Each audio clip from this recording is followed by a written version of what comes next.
Good morning, and good morning, gentlemen. And good morning. And welcome to Flat Out Recovery. And how are we all today? I'm good. I'm good. I'm good. A little bit of Christmas brunch. Was it brunch? Brunch. Well, look, dinner. It wasn't dinner, it was brunch. Brunch. When did you have that this morning?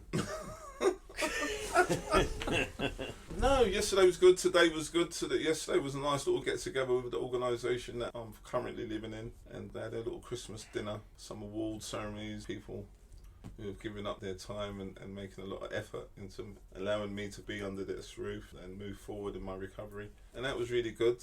And it was a really good feel factor day, and it's made me feel good this morning so far. Somebody's yeah. On paper, I'm good, man. On paper. Yeah. It's really weird, isn't it? Because like on paper, you can be perfect and no problems, but you know what? Your little mind can create tricks, can't it? And say, no, it's not all right. Yeah. And it's like, what's not all right? And you can find something that's not all right. And I think I woke up in one of those moods today, but I know that everything's all right, so I'm going to choose to believe the heart and not the mind. Yeah, it's interesting that thing about being on paper, isn't it? In theory. There's a great quote knocking about around the football at the minute. Brian Clough quote. We were the best team on paper. Unfortunately, the game was played on grass. He's absolutely bang on the money.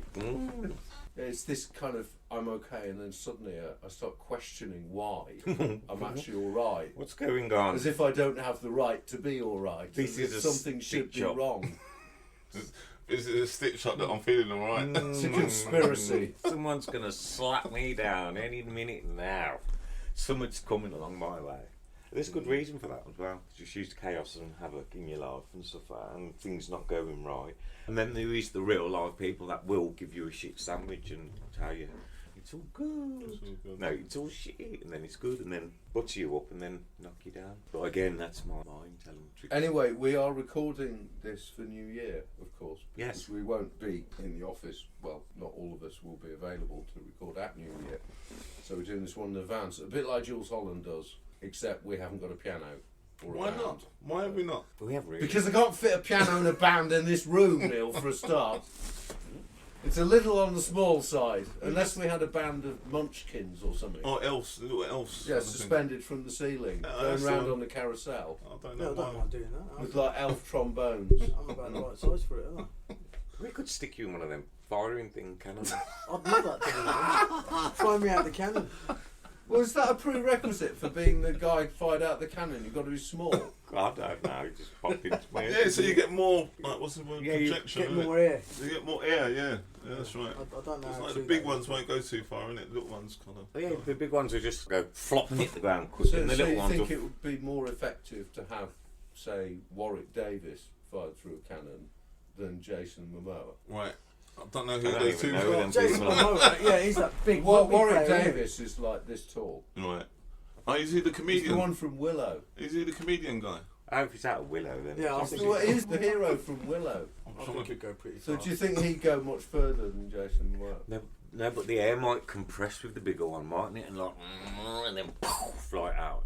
So he might get stuck. Just put more ammunition in it with some. They used to do that, didn't they? That was real life thing, weren't it? Bang. What, In the circuses? circus. No, Yeah. the actual cannon thing. Oh no, circuses were real weird. Can you imagine Come health and on. safety around that today? Around the circus. Around the, Health and safety, yeah. around the circus completely, but firing someone out I of a wonder cannon. if they bother. I don't know. I bet they don't do the human cannibal anymore. And they Surely should not, do because the health and safety would be.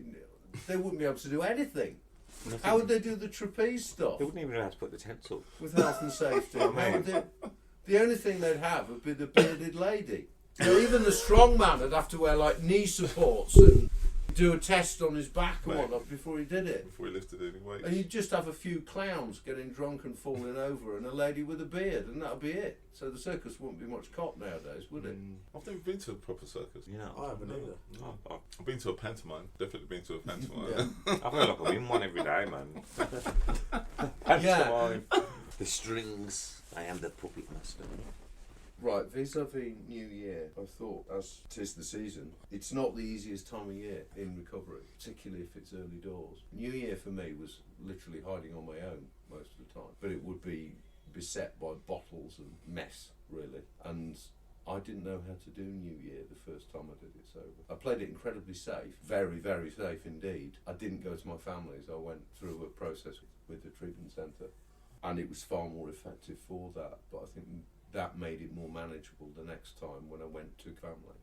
Even though this is like the New Year, but I think like when you look at it, Christmas can bring up all the emotions and feelings, and then you kind of get through that.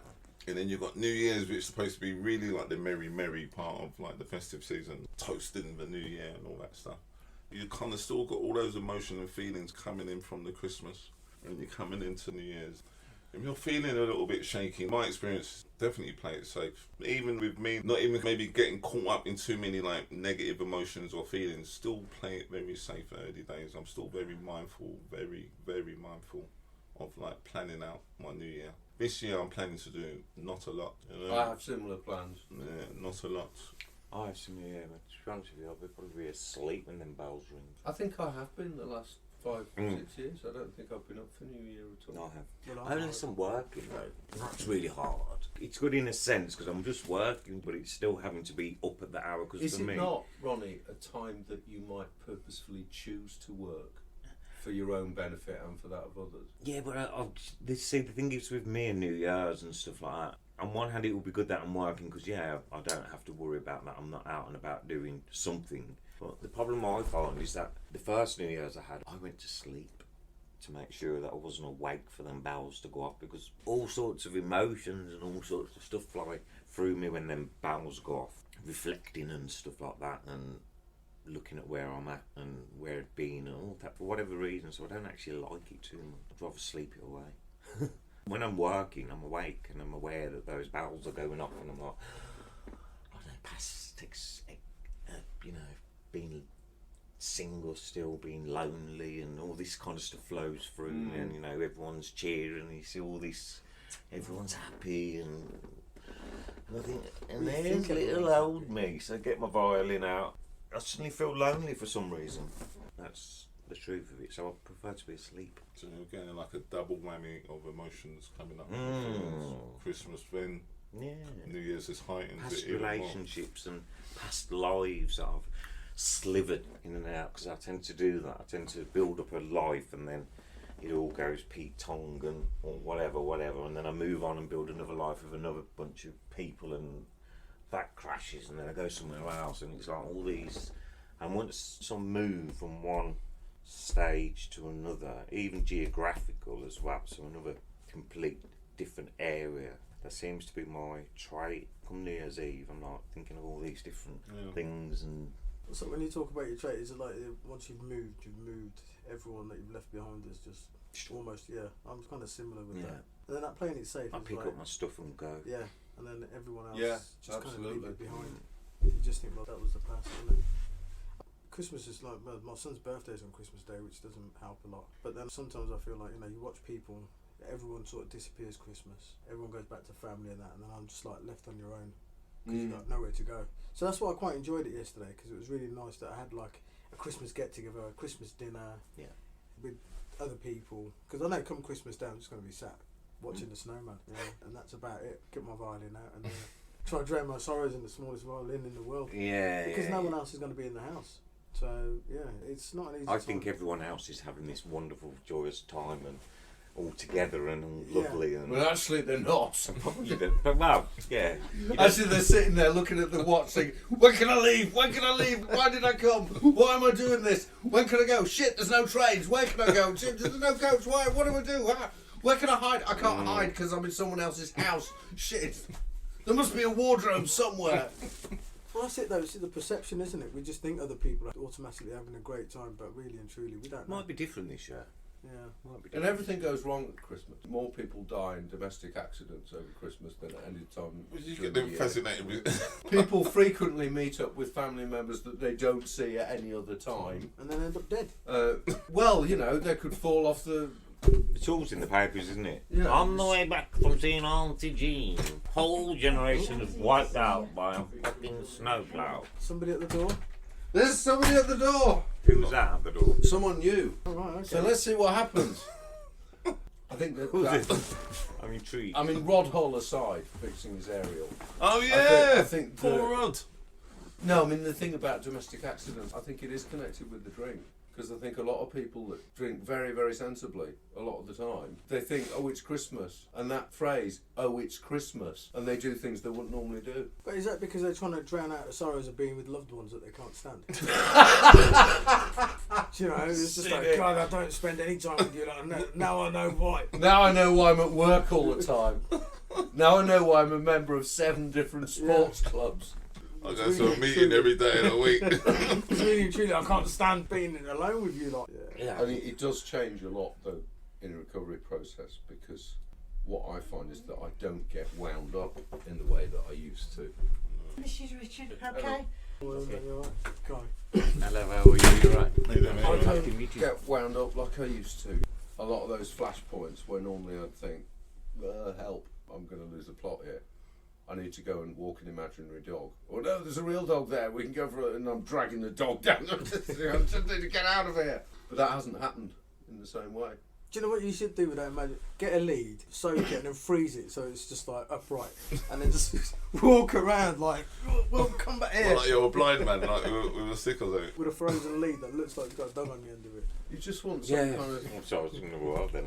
You could use a toy, you know.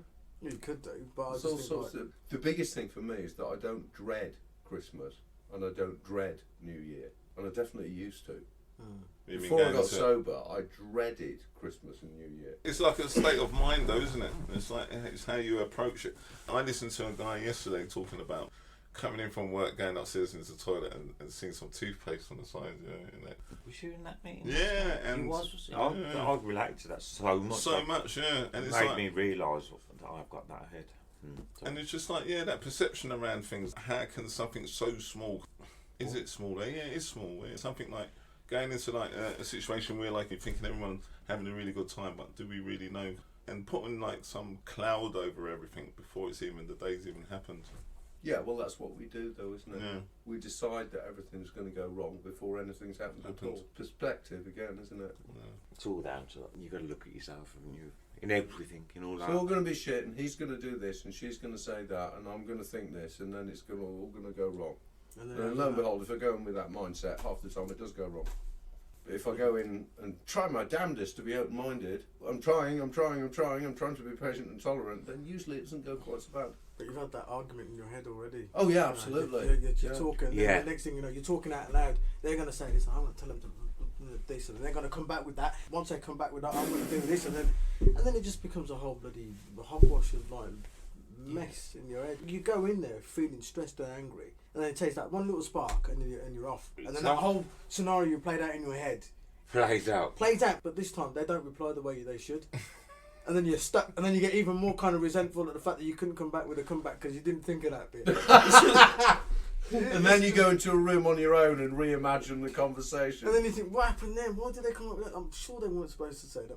And then it just keeps going on and on and on. It's just like... It's like I used to have a housemate that used to leave the cupboard doors open, and it drove me insane. I couldn't understand it. I'd be like, why have you left the cupboard doors open? I'd ask the question, and it'd be like, oh, it's me, I don't know what it is, I'm not thinking, I'm like, but when I went to that meeting yesterday, I thought, so where the F is it my problem? Why do I have to look at myself when somebody can't shut the kitchen doors? I don't even mean the door, I mean like the cupboard doors where you're wide open. Wide open. I want to take them off the hinges, I want to empty the cupboards out, and I want to say, look, you're obviously not very... I feel like saying some really derogatory things to some people sometimes, and it's just not right, man. Like, but, you're going to HMO? I've just literally about 2 weeks ago, I've just left one. But yeah, living in a HMO before, or a dry house. I had the same problem. People used to visit toilet and never used to flush the chain. Yeah, crazy. You're going to move from one house to another, it's just a headache. Yeah, well, you think the grass is going to be greener, isn't it? And sniffing shit, yeah. It's the last thing you can smell before you bloody close your eyes. But it's like, how do you deal with it, and how do I sit down and go, right, this is something to do with me? What is it to do with me? I'm not leaving the cupboard doors open, but I've still got to sit there and go, what's going on for me? But how do you do that? How do I deal with it reasonably? Because whether it's this door being left open, or whether it's the smell of shit, or whatever it is what it is, and it's a question of how I respond. And there's only so far I can go being reasonable, isn't there? Yeah. I'll take the doors off the Because hinges. there's what I want to say and what I want to do and what I know I reasonably can The say. shit belongs in the sewers, mate. You don't belong in the toilet. No, absolutely. No, but I get what you're saying, because like, sometimes you try to be reasonable, you tell people nicely, and when they still don't listen, that's when like I do have to bring it back to myself, and basically the only person that's hurting is not the person that's leaving the cupboard doors open, but me. So I have to decide how do I approach this, and it doesn't affect me, and I'll just take. But I've had that toilet thing, man. The where toilet's worse. Someone used to like literally That is the worst. poo on the toilet seat. On the seat? On the seat. So I don't know if their aim was off, or if they were trying Their aim was off. or if they were trying to stand up and do it, but it was Oh on the no! toilet. Oh. And Actually on the seat. Actually on the seat. And I don't know why it happens. I don't know, but you just couldn't get them to see that this is just not acceptable. You Really. don't need a whole roll of toilet paper to wipe your ass with, mate. But that's where you just buy your own toilet roll. Probably Keep why you're it. scared to flush the chain in case it's Blocked. blocked. don't use so many paper towels. I think with certain situations, you just have to work in the solution after a while. Like, hence, shut the doors. If it's not on the toilet seat, flush the toilet. If there ain't too much toilet roll in there, but still, yet again, reinforce the facts that come on, you got to shut the doors, innit? You got to flush the toilet. When I've had situations like that, if they've continued and they've continued over time, you say it reasonably, you say it again, all of that. I've taken photos and sent them to the landlord or whoever and just said, look, this is what we're dealing with this person. What are you going to do about it? Because there's only so far I can reasonably go. In previous incarnations for me, I've had to move because of someone else behaving like that. Yeah, you can't plan for those situations, can you? But you can plan for New Year's Eve. Ah, Neil brings us back to yes, because we're supposed to be talking about New Year, and we've had a great conversation about shit, which is fine. Yeah, you can't plan Nothing for wrong some with that. stuff. But yeah, bring it back to New Year's Eve stuff. Yeah, that organisation that was in, if you was going back home or going somewhere on that night, they got you to do a planner. And making a plan of what you're going to do and being like very rigid around that plan, I think is something which has helped me over those times when I've been in early recovery. I'm just actually checking my calendar to see what I'm doing on New Year's Eve now. To see if I I'm have no working. plans on New Year's Eve at all. I think I plan to be indoors. I haven't made a plan as yet, but if I do intend to go somewhere, it will be a rigid plan around how it's going to be, how I'm going to get there, how I'm going to get back. ETA. Yeah, all that kind of Yeah, stuff. I'm working. Well, I've decided to follow a different calendar, so my New Year doesn't come for another 8 months. Which calendar are you following? I don't know, but The I'll follow Chinese one. Yeah, probably. Is it the No, year? one that no one celebrates. So I'll just work one out. Is it the year of the goat? He's going to insist on us all going and joining a float at the Chinese New Year parade. I thought we was getting this. And we'll have to put feathers on our heads. Some I thought we wasn't fireworks. talking about shite anymore. Floater, float. Some Oh, firecrackers. don't. Taking it back down to that road. The thing is, these things do matter because if we go through certain processes like rehab or any kind of change in our lives, we end up in living accommodation that we might not have chosen. And while it might sound absurd, shit does matter. So does the way that people behave in the kitchen or the bathroom, because these are the domestic things that can grate on us. Well, And it's that accumulation of things going off in the house that can send us in all sorts of directions. yeah, to the next crack out. Because domestic is what comes first. Where I live is really where it starts, isn't it? And if I've got something unstable about where I live, that's something extra to contend with. Well, I've since moved out of that house and I've been round there to visit, and it's a shite hole. You've been around to visit, what, just so you could look and see how shit it was? The now you gates left open. I mean, they're going to get robbed one day. The back gates just swinging open off the latch. I'm like, you know, your gate's open. I locked it yesterday morning. When I come back on the night time to drop somebody back there, the gate was open again. I said, you do know you're going to get robbed, don't you, one day? Yeah. What else was it? They leave the washing machine door shut as well when it's not in use. And that's not a good thing, by the way, because it, Yeah, it builds up. yeah, right? and Yeah. it stinks. But they leave it shut. Well, what else do they do? Oh, it's terrible. Ronnie's guide to how not to live in an HMO. I walk in there and I have to put my shoes on. You know, people, you take your shoes off when you go in. Put my shoes on, make sure, these are staying on. Wipe my feet on the way out on the carpet if I was going to get the pavements messed up. I'm going to mess my car up. Don't want to take the home dirt into your car. Yeah. But everyone has different standards of living though, don't they? That's the thing. It's not even only different standards, like it's sort of like, you know, people come here with, I bet you're hard to live with now. well, really easy to live with, I believe. If everything's perfect. No, like I said, around certain stuff, like I will just do it and then I'll point it out, you know, and then like I'll do it again and I'll point it out, and I'll continue to do it and point it out until maybe I might kind of go rah, like yeah, you're not listening, and then hopefully that will clear the air again for a little while, you know. We have to be careful because them rahs can lead us to the drink or the pipe or something. Yeah, well, when I say rahs, it's maybe a little bit more nitty gritty about how it's been told to the person about shutting the cupboard doors or something like that. Just a little bit more. I'm still pretty mindful in how I approach it. But you know, I've got to be aware that people got different standards of living. But some people come in with virtually no understanding how to do certain things. Yeah. Just literally no understanding. Just never done it. Don't know how to approach some things. What I was going to say is, how don't you know how to do that? Yeah. Like how? I've lived in HMOs a fair bit, and it astounds me that there's some people who don't even know how to cook baked beans. They don't even know how to fry an egg. And there's pizza boxes all over the place before you know it. But then there's some people who've never learned to do that. And there are people who've never learned to use a washing machine, and they actually don't know. And to begin with, I was also, how the hell can they not know that? And then thought, well, actually, maybe they just don't. Just don't know, yeah. So talking about the washing machine, I've got someone who's very competent, but he's been putting like the Lenore, you know, in that little bit where like if you have a pre-wash. Oh, the conditioner's in the wrong place. He said to me the other day, he's gone like, how do your clothes smell so fresh? Kind of, you know what I mean? When they come out of the washing machine. And then like he watched me like a couple of days later filling the washing machine with the detergent, and he's gone, how come you put it in bed and it's supposed to go there? And I went, no. And I wanted to kind of, just like that, what you've done there. I wanted to do this one, and then I had to kind of compose myself very quickly and kind of say, no, it kind of goes there, like. Well, number one is pre-wash. Number two is main wash. You don't have to put anything in number one, really. But as long as you put it in number two. Yeah, that's right. right. Yeah. I'm confused now. Well, pre-wash is for pre-wash. That little steamer. It's number one. If it's out, the number one is for pre-wash. Number two is for the main wash, which is most washes. Yeah, and then that little thing there is for the conditioner. And that little dodgy bit in the middle is the Lenore. Whatever's the smallest one is. It's normally got like this little different coloured bit. And he's been doing it for like, I'm like, okay, well now you know, innit? No. He just never knew. Now you know why you stank.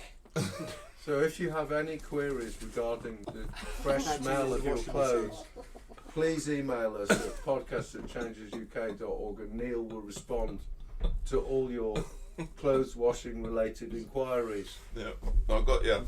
As he has considerable expertise in this area. What's the best thing that's ever happened to you at New Year? Found a bag of these. Go on. Was it- Go on, was it a qualify big it. You can't just say it. Well, it was. At the time, it felt like the best thing in the world because like, I was in this club and I remember being very, very short on cash, and I was always scraping through to make sure I get to this place on a Friday night. I think I had a couple of ecstasy tablets, and I remember finding on the floor a bag full of E's. Actually, it turned out to be a bad thing because I took them, and at one point I was talking to myself in the reflection in the toilet, believing it was somebody else, and then I got into the bouncer's office upstairs where they'd caught me and basically kicked me out of the club. So you thought it was good, but it wasn't. It definitely wasn't. Double-edged sword, isn't it? Definitely wasn't good. It's like we can think something's a victory when it's actually a failure. But I remember being elated when I seen them on the floor, and I thought, yes, heaven. In that moment, In that moment, that was the best I thing. took a good few, and yeah, I was talking to myself. Good old chit chat in the toilet to myself, because I used to hallucinate on them. And Imagine if it was a bad batch, so much to eat on the floor. Deliberately, because they didn't want to kill themselves. Well, the bounce. well, yeah, that's They the didn't other. want- they didn't Don't pick drugs up from the floor. They didn't want you to overdose. Bouncers in them kind of clubs, Yeah. they would take your drugs off you, beat you, and then then rip kick the, you out. and then sell your drugs. Because I actually would go to one place, and whatever drugs they'd taken off the people, you'd go to the next bar, the pub where you'd have to knock on the door at 3 in the morning, and that's where the bouncers would be selling the drugs which they'd confiscated off all. It's all perception, though, isn't it? It's this. This is a good thing. This is a bad thing, and our perceptions change according to where we are. Because Definitely could. I could quite easily say now that the best thing that ever happened to me at New Year was the first time I went to bed sober on New Year, and got up the next day thinking, hang on, this is actually a new year. Rather than coming to on the 4th wondering where the hell I'd been. And yet, if I went back further, I could come up with something else for New Year that was probably related to me causing some kind of chaos. I think it's all about perspective, isn't it? It's not knowing where, you have a good time, what you believe is a good time, but if you knew where those good times are going to lead you to, suddenly there wouldn't be good times, would there? I want to go back to this planning thing, going out, sticking to the plan and coming back, and like the night just being as you planned it. It's nice because, like you said really well there, Richard, like, going out on a New Year's Eve and coming through whenever. And I've had a few of those New Year's Eves when I've woke up. I haven't had many blackouts, like what they call blackouts, but I've had like a few, and it's been one of the most scary experiences of my life. Waking up completely not knowing what went on the night before. There was one particular, like the Millennium one, waking up in a strange bedroom. I was so fortunate it was my partner's sister's house. What, 2000? In 2000, waking up and her just telling me like you was just a nightmare. I could not leave you alone throughout the whole of New Year's Eve. And all I remember about going into the first place we went into was going in there and seeing a couple guys I knew. And then after that it was a total blank. And waking up and thinking, I don't know where I am, there was somebody next to me, I don't know who this person is because the covers was over it. It was scary. It was a really scary feeling. So when I've had, for instance, last year, I was in recovery and going off to the Fellowship's New Year's Eve ball, New Year's Eve party, and getting there and coming back, and it was a good night, and everybody we went with came back safe. I love it. In that planning, you're gaining some control over what's going to happen that night, and it's even if the plan goes wrong. Even if it goes a little bit askew, but sticking like kind of to it, it's all right. And coming back and like you're saying, just feeling safe. Them blackouts are just awful. They're nasty. Oh man, the feeling I've got I had years of that doing literally got years of it. Yeah, the last 5 years of my drinking was blackout every night, and you get used to them. I used to keep a notebook on me so I could write things down just in case I got caught out the next day. Yeah. I'd drive and I'd come back, I'd have blackout, I'd wake up in my room and my dad'd have to look and see if the car was alright and check if it's got dents, because I've driven that car back in blackout. It's terrible, man. You lose time, you lose everything, and sometimes every now and again you get somebody saying you was a nightmare. Yeah. I remember going into this pub once, it was an Irish pub and it was quite rough to be fair, and the landlady looked at me and she says, I'll let you in. She said, but last night you were lucky that you didn't get the living daylights beat out of you. I went, why? What you on about? And I would never have done anything in this pub ever sober, because I know it was a rough pub. It was an Irishman's pub. She said you was banging on the windows, you was calling names all under the sun, you was effing and blowing at people. These people in this place, normally when it kicks off, there's blood spilt in there. And I'd got them. They must have just thought he was just he's off his nuts, so leave him just alone. leave him. Yeah, he doesn't know what he's doing, which you didn't. No, I thought she was joking. I said, no, what's it you on about? You was causing so much trouble in here last night. And I went, I don't even remember being in here last night. She went, yeah, he was terrible. Yeah, blackouts are good, man. Just the way you described it then, that feeling of what on earth has gone on for someone to tell you that it was a nightmare. Until you turn it around on its head, I've had some New Year's Eve when like, I've gone out insisting like, I'm going to have a good night tonight, but I ain't got a penny in my pocket. And I've had a couple where like, I've had a wicked night in it. Like I've scrounged up some money, got some drugs from somewhere, got drunk somewhere, got some drink from somewhere, and then like, got home somehow and think, yeah, wicked. I didn't have a penny. And Funny how that happens. It's funny when you insist on it. But it's like the energy you got to leave the house with, and really like it's a fearful situation because I'm gonna put myself into certain situations just to get off my nut, just because I think I need to get off my nut because it's New Year's Eve. Everyone else is having a good time, so I'm gonna have a good time. The trouble is, most people go home at the end of the night, don't they? And that's it. I end up like coming in like you said on the 4th or something like that, many a times, if I'm lucky sometimes on the 4th. So I've even gone back to work not knowing what's happened over New Year and found out over the following week. What a way to live, or survive. And following on from Ronnie's comments about his car, a friend is driving without a licence and has a minor scrape with a parked vehicle on the way to somewhere.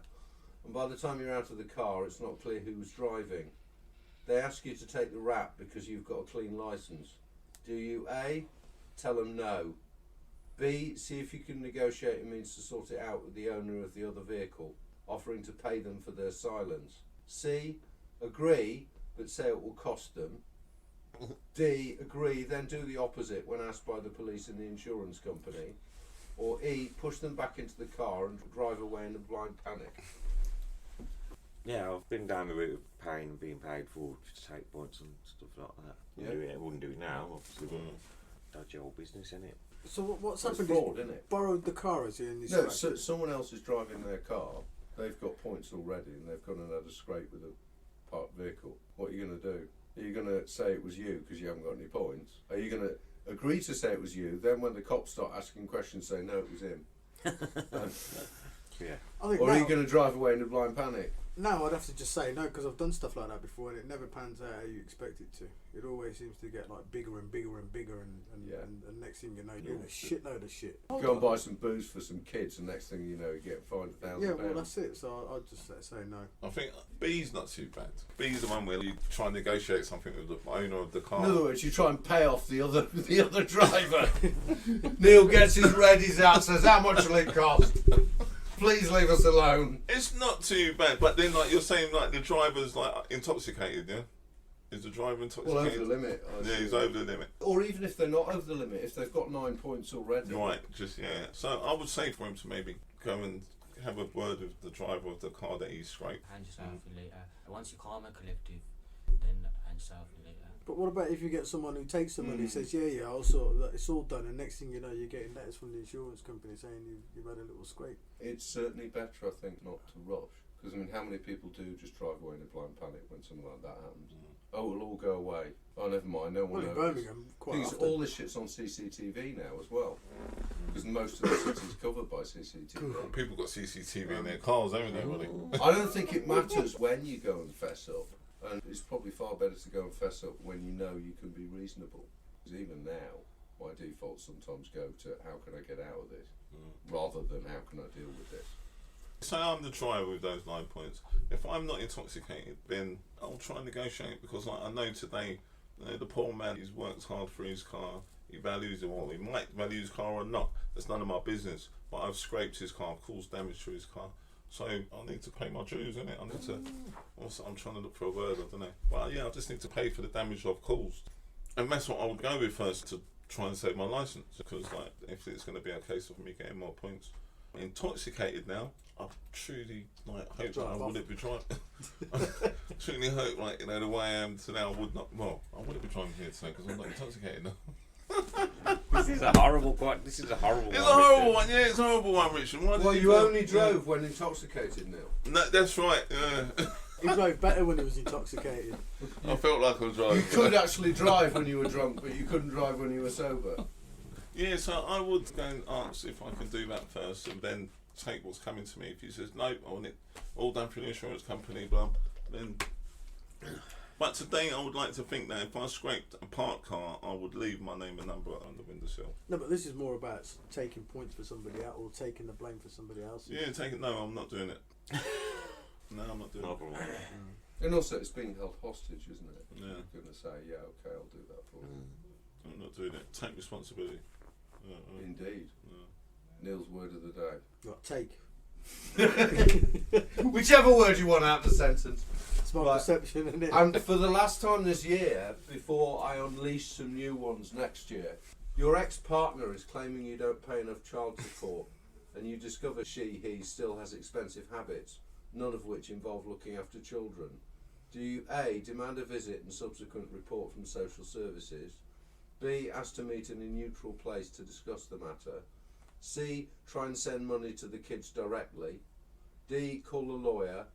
E, employ a PI to dig up some dirt and send your findings to the tabloids? Is there an F? That Do you know was you've a got little any bit- children? I'd go with A, I think. I remember A being a decent answer. Social services. Mm. Suppose it depends on like. Yeah, again, see, why does it depend on that way? I think it does. For No, me. what does on it the depend age, on? the age of the children, Yeah. like the little tiny babies. Pitney. Like, pit. So basically, Oh, we're not having another ting. tang. And No like- more ting till next If year. you're going through the CSA, surely they're already deciding what you should be and should not be paying anyway, shouldn't they? Yeah, but Doesn't that mean you have to dress as Batman? Batman, yeah. Yeah. Oh yeah, they jump off the bridge. Oh, you remember that? Yeah. You remember all that? Dad's looking for justice and all that stuff. Fathers for justice. Fathers for justice. Yeah, but you're giving her the money, but she's spending it on stuff that she shouldn't be spending it on, like nails and maybe like something up her Nails? hair. Is she into DIY? Something up her, yeah, nail. You walked into that on the one. balls today. You walked into that one. I'm picturing this woman trying to build a bird box when I think you were probably talking about her refurbishing herself. Refurbishing her fingernails, yeah. But yeah, and taking substances and things like that, which happens. Then they start demanding more money because like, you know, you need more money, don't you? You always need more when you're taking stuff in it. Ah, indeed. You always need I'd more. say we'll speak to the CSA man, do you know what I mean? And then when the CSA asks me, I'll say, well, she's spending her money on crack. Well, the CSA is not renowned for listening to fathers, though, are they? The whole process is really messed up. I know somebody who lost their licence for not paying their child maintenance. So it's like, okay, so I'm not paying the child now, you're taking away my job. Yeah. They're basically taking away his licence. I don't know how you make something like that fair. It ties in again though with this how we deal with things that aren't fair. Because life isn't always going to be fair. And for me it boils down to this, how do I deal with it and leave myself with the smallest possible headache? Because if I'm going into every situation and I'm ending up angry, lashing out and so on and so forth, then that's no bloody good for me, regardless of what anyone else is doing. Not good for your health either. Yeah. Absolutely, yeah. It's not good for your physical health or your mental health to be angry all the time. I think you have to go down. But I understand why people sometimes are. There's medication, sometimes it doesn't help you. True. Sometimes you need a lot more than that. Well, I think if you've had the initial talk with the person in question and it doesn't seem like that's working, I think what we're trying to do today is to go to like the appropriate, is it authorities, is that the right word? If you just The appropriate authorities to put it and get it all stated and documented and all that, because like there's other humans involved here, isn't it? There's either like a 1 or 2 or 3 children, whatever it may be. There's other people to be taken into consideration. So like, yeah, I'm trying to make it a less problem for myself as possible, but then I've got to look at them as well in the situation. And I think this is when the emotions around that stuff, that's why it just all gets just so messy, isn't it? See, I would have gone for like, tried to give the money direct to the children, but then you've got to think about their age. yeah. And also whether that intervention is going to be looked on adversely in court. Yeah. But then if you have no contact with the kids, is it really any of your business how their money is spent? I suppose that's the thing about taking any action, because if you take any action that the law is going to look on negatively, then it's only going to get you in a mess, isn't it? Yeah. Or It is what it is. Or taking your hard-earned money and splashing it out on building bird nests. You know, Just give a load But of money and then nests go- now! that's all the time. I don't know, like I said, it's such a. You get the authorities involved, and then like it's all. But then does it it's open difficult. a can of worms? That's right. So you might be getting away with something, and you might say, well, and then if you start getting involved, well, hang on a minute, if you tell the authorities about this, I'll tell them about that. Yeah, and all Well, the that. thing is, as a father, you're already on the back foot if you get the authorities involved. That's my experience anyway. You're kind of on the back foot. If you're not the parent Just who's pretend you've died. With the child dealing with the children, if you're the one who's outside the family unit, then of course you're on the back foot, yeah. Yeah, but Ben kind of saying about if you don't see the child, then you don't have to pay him if that isn't new. But then why are you not being allowed to see the child? Are you a bad influence? Well, we're doing what addicts do. We're creating scenarios Yeah. to try and figure out what's going on what's here. going on. But if you're not allowed to see the child because you're a bastard of a father, then fair enough. But if you're And then you're just getting off the hook, because then you can be more of a bastard by not having to pay anything at all, isn't it? well, you're creating problems. I come into recovery and it's like you're creating problems. And then imagine meeting that child when they're 18 and them knowing that you've never done anything for them. For him, yeah. And saying, well, your mother never let me see her, and the law stated. And then it becomes the mother's fault. Of course it does. And the circle is complete. I tell you what, I'll save the money up for you. And when you come to me at 18, when you've come and tried to find me, because you want to know who your father is, and you ain't got no shit to say, you're not going to screw at me and ask me where you was, then you can have the money. If not, do one. Get back to your mothers. See, the reason why I set these things up when I write them down is to engender this kind of debate. I feel like I've got to have more problems than I came in with. Yeah, exactly. But that's the way it happens, isn't it? Instead of just looking at the problem and dealing with it, what do? We go all the way around the houses. You know what though? Does it not depend on the day and the hour of when you're faced with the problem? Because well, if it's 3 o'clock in the morning and you've not slept for 3 days, then my sponsor, I wake up in the way that I woke up now. I ought to stay in bed. So really, I should be in bed. Leave the world alone and give the world a rest. Leave the world alone. Don't start on the world, man. Leave the world alone.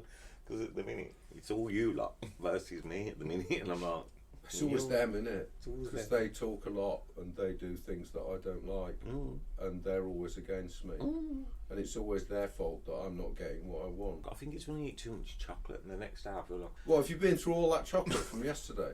no, just I'll loads. take it as a yes. The house is full of it. I haven't man. started it. No, I've still got loads on there. I bought one of those big Galaxy bars, which is about 3 foot by 1 foot for the for the listeners. It was £3. It's so nice, but then I can't just eat chocolate all day. It's no good, so I had to eat a curry as well. Just to balance it out a bit. Curry chocolate. And then have chocolate for pudding afterwards.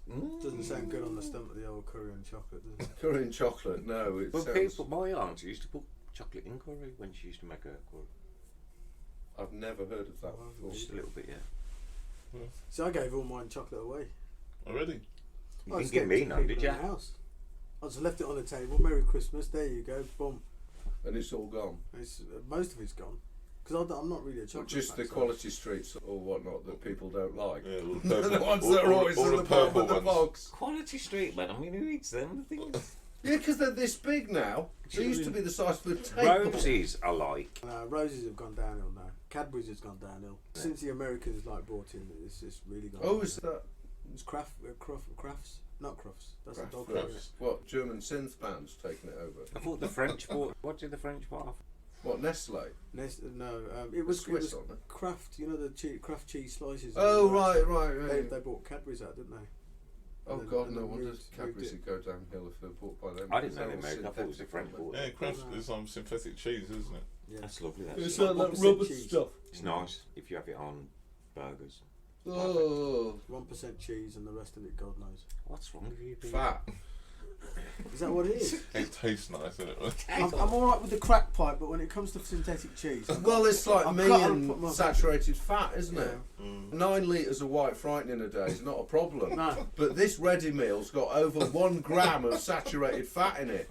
I can't possibly eat How that. can you ask me to eat And look, there's a high salt content in this thing. I can't possibly No. touch that. Where's the cider? It's right though, ain't it? Really, I'm going to go and have some more chocolate, man. I've been screwing. I've been screwing about eating all this chocolate, and it's all. You know, back in the day, I was sticking needles in my mouth, full of God knows what. And with that wonderful thought, we have reached our zenith for this year. We've reached New Year. Well, we will have reached New Year by the time this is broadcast. If you've heard anything that's resonated with you in any way, shape or form about yourself or about anyone you know and love, or even the caretaker's cat and her kittens, Or dog. or iguana, or any other pet which might be empathic towards a condition that someone is suffering from. If you've heard anything, then do seek help. There's plenty out there. You have to pay for it all, and you can always get hold of us at podcast@education.org. Have a wonderful new year, and we'll see you in 2023. Well, not see you, but we'll be here. Good night from me. Happy New Year. Good night.